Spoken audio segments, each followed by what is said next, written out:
Good morning, and good morning to anybody that might be watching. For those who don't know, I am Jannine Jackson, the National Director of Frontier Services, and I'm here with Deidre Palmer, who is the President of the Uniting Church in Australia, and we're very lucky to have you here, so thank you. Great to be with you, thank you. I just wanted to have a chat with you about your time as President with the Uniting Church, and I wanted to have a chat to you in and around the theme of what has been your tenure as President, which is hope liberated and grace in abundance. Yes. Maybe tell us a little bit about what that actually means. Okay. So, abundant grace, we know that God deeply loves us and extravagantly without any bounds, and so when someone loves you in that way, it actually shapes who you are. And so there are Christian communities, followers of Jesus, who've been shaped by that abundant grace. And the Uniting Church is one of those Christian communities that's been shaped by God's limitless love. And we hope and pray that that actually shapes who we are and how we are in our wider community as we walk alongside of people and build relationships. And when you have that abundant grace in your life, it does liberate hope. It frees people to have new meaning in their lives. So what would be, we look at, from Frontier Services perspective, quite a lot of things that are happening on the ground in terms of building relationships.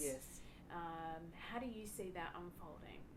Oh, well, that's an amazing sign of hope, isn't it? That so I've, as you said, I've visited communities in Western New South Wales who have worked with Frontier Services. Outback Links has been working with them, and that's an amazing ministry of very practical work. So Frontier Services works alongside these farmers and people in remote communities, and they can identify with them, obviously in a mutual relationship, what are some of the things that would actually help you, that would lift some of the burdens. And so you have, mechanics and other people who go into these communities and into a household.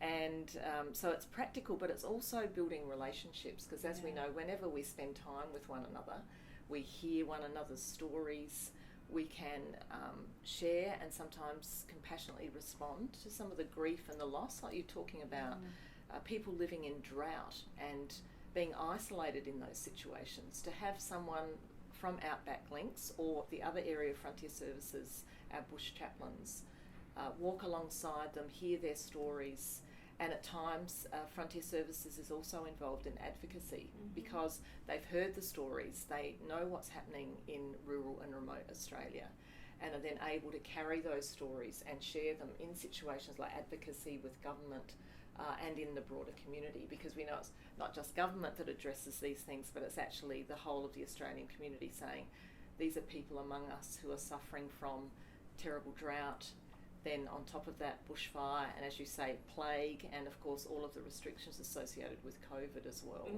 So those layers and layers of loss and grief have significant impacts on people. And as you know, through Frontier Services, the mental health of people are affected.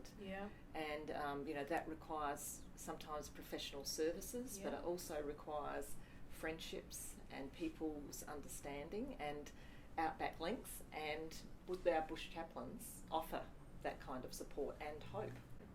It's probably the thing that I love the most about the church is its inclusiveness and no one left behind, and the genuine sense of love. So I think that's some pretty powerful messages, to be honest. So I might just close it in a little bit of a reflection. And for me, I think it's all summed up in a tiny little verse, which is be joyful in hope, patient in affliction, and faithful in prayers, which is from Romans 12:12. Thank you so much for joining us. Very happy to join you, and thank you very much for the work that Frontier Services continues to do. You are light and hope in the Australian community. Thank you so much. Thank you.